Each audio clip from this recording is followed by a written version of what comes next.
ইসলামের প্রথম খলিফা হযরত আবু বকর সিদ্দিক রাদিয়াল্লাহু তাআলা আনহু ওনার জীবনী থেকে আপনাকে একটা মেসেজ দিব, করে শুনেন।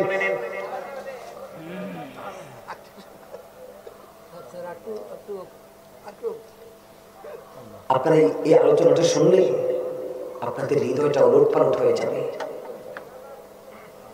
ইসলামের প্রথম খলিফা উনি কেমন নবী প্রেমিক ছিলেন জানেন? হাদিস শরীফের মধ্যে আসছে আল্লাহ রাসূল দান করার জন্য বললেন, বলার পর হযরত ওমর উনি ওনার বাড়ি থেকে ওনার যে সম্পদ ছিল অর্ধেক রাসূলের কাছে নিয়ে আসছে, আর অর্ধেক তিনি ওনার ফ্যামিলি পরিবারের জন্য রেখে আসছে। কি করেছেন? রেখে এসেছে। নবীজির কাছে আসার পরে নবীজি বললেন, ওমর তুমি কতটুকু এনেছো ইয়া রাসূলুল্লাহ? আমি অর্ধেক এনেছি। ফ্যামিলি পরিবারের জন্য কতটুকু রেখে এসেছো? কই বাকি অর্ধেকটা। কারণ হলো হযরত ওমর বললেন, জীবনে প্রত্যেকটা ধাপে ধাপে আবু বকর দিয়ে আমার জীবনে কোনোদিন আমি আবু বকরকে হারাতে পারলাম না। আজকে নবীজি আমাকে বললেন কিছু দান করার জন্য, আমার কাছে কিন্তু আছে, আমি আজকে আবু বকরকে হারিয়ে দিব। এবার ওমরকে ডাক দিলেন, ওমর এদিকে এসো। ওমরকে যখন দিলেন, কতটুকু এনেছো? নবী অর্ধেক এনেছি। ফ্যামিলি পরিবারের জন্য কি রেখে এসেছো? ওই অর্ধেক রেখে এসেছি। এবার আবু বকরকে ডাকলেন। আবু বকর বললেন, আবু বকর কি রাসূল বললেন, আবু বকর তুমি কতটুকু এনেছো? নবী আমার কাছে যতটুকু আছে আমি সবটুকু নিয়ে এসেছি। আর তোমার পরিবারের জন্য তুমি কি রেখেছো?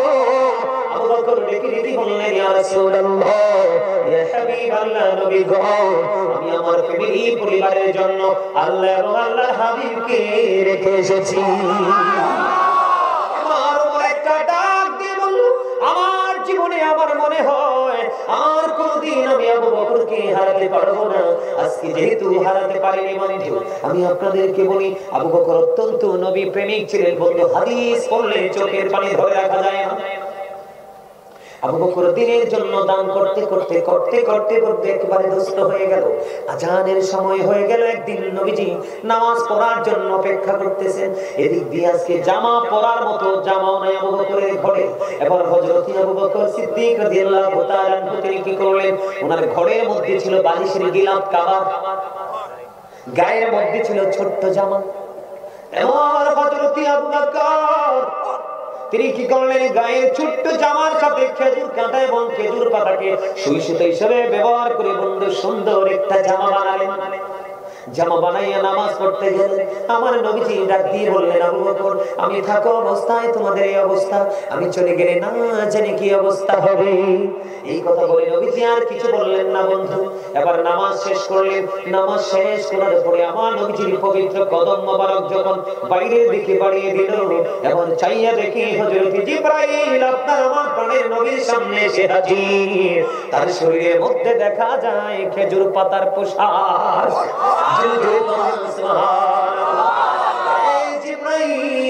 আমি ভাই জিবরাইল, আপনি যখন আমার কাছে আসেন আমি আপনার দেখতে পাই আপনার পরনে জান্নাতি পোশাক শোভা পায়। আজকে কেন গো আপনার পরনে খেজুর পাতার পোশাক দেখা যায়? এই কথা বলতে দেরি আবু বকর সিদ্দিক রাদিয়াল্লাহু তাআলা আনহুর দিকে ইঙ্গিত করে জিবরাইল বললেন, ইয়া রাসূলুল্লাহ, ইয়া হাবিবাল্লাহ, নবী গো আপনার আবু বকরের দিকে নজর দিয়ে চায়া দেখেন তার জামা কাপড় নাই, তারপরেও সে আল্লাহর নামাজ ছাড়েনি। আপনি নবী মসজিদে অবস্থান করতেছেন সেটা সহ্য করতে পারে না। সে যে জামার সাথে বালিশের গিলাফ জোড়া লাগাইলো, জোড়া লাগাইয়া ধৌত করে নামাজে আসতে নবী দেরি হয়ে গেছে। এদিক দিয়ে আল্লাহ রাব্বুল আলামিন আসমানের সকল ফেরেশতাদেরকে ডেকে ডেকে বললেন, ফেরেশতারা রে তোমরা জমিনের দিকে নজর দিয়ে চায়া দেখো, আমার আবু বকর জীবনের সমস্ত সম্পত্তি বিলিয়ে দিতে দিতে দিতে দিতে একেবারে দুস্থ হয়ে গেল। আজকে নামাজে যাওয়ার মতো পর্যন্ত কোনো পোশাক নাই রে। তারপরে আমার আবু বকর থেমে থাকেনি। নিজের গায়ের ছোট্ট জামার সাথে বালিশের গিলাফ যুক্ত করলো, খেজুর কাঁটা এবং খেজুর পাতা যুক্ত করে তোমরা সকল আসমানি ফেরেশতাকে আমার আবু বকরের সম্মানার্থে খেজুর পাতার পোশাক পরে নাও। যদি তোমরা কেউ খেজুর পাতার পোশাক পরতে আপত্তি করো আমি তোমাদেরকে ফেরেশতাদের দপ্তর থেকে নামাতে বাধ্য হব। জিবরাইল বললেন, ইয়া রাসূলুল্লাহ, ইয়া হাবিবাল্লাহ, নবী গো, আল্লাহ রাব্বুল আলামিনের এই কঠোর হুঁশিয়ারি শুনতে পেরে আসমানের সকল ফেরেশতারা আজকে খেজুর পাতার পোশাক পরে দিয়েছে। নামাজের মর্যাদা, নামাজের কদর, নামাজের ইজ্জত, আপনি আমি নামাজ পড়ার পরে সুদ ছাড়তে পারি না।